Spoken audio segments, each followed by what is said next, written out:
বঙ্গোপসাগরে একটি লঘুচাপ সৃষ্টি হচ্ছে, যা পরবর্তীতে ঘূর্ণিঝড়ের রূপ নিতে পারে বলে পূর্বাভাস দিয়েছেন আবহাওয়াবিদরা।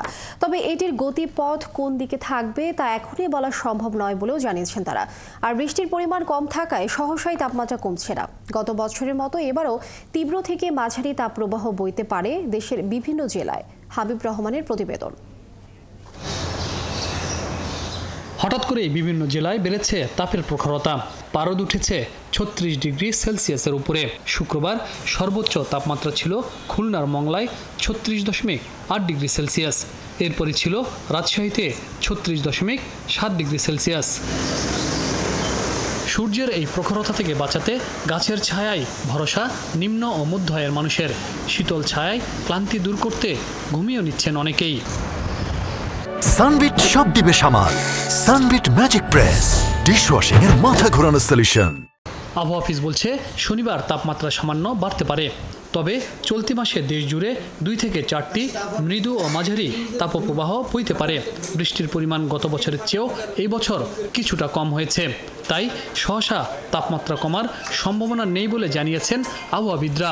এই সিজনটা যেটা প্রি মনসুনে দেখা যায় যে তুলনামূলকভাবে দিনের লেন্থটা ধীরে ধীরে বৃদ্ধি পেতে থাকে এবং সূর্যকিরণ খারাপভাবে আমাদের যে ল্যান্ডমাস আছে এর উপরে আপনার লম্বভাবে কিরণ দেয়। ফলে দেখা যায় যে এই সময় টেম্পারেচারটা অনেকটা বেশি থাকে।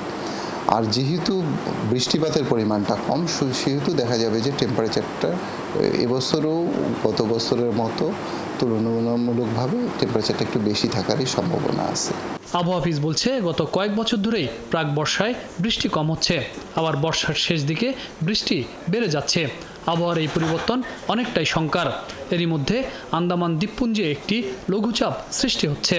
সেটি নিম্নচাপের রূপ নিয়ে ঘূর্ণিঝড়ে রূপ নিতে পারে বলে পূর্বাভাস আবহাওয়া অফিসের। এবছরও আমরা দেখতে পাচ্ছি যে আন্দামান নিকোবরের এলাকায় একটি লঘুচাপ তৈরি হয়েছে।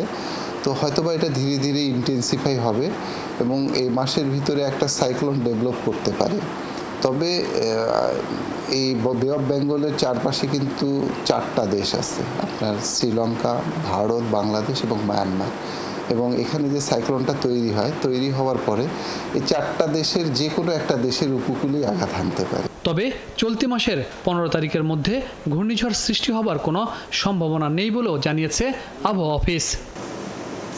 হাবিব রহমান, ৭১, ঢাকা।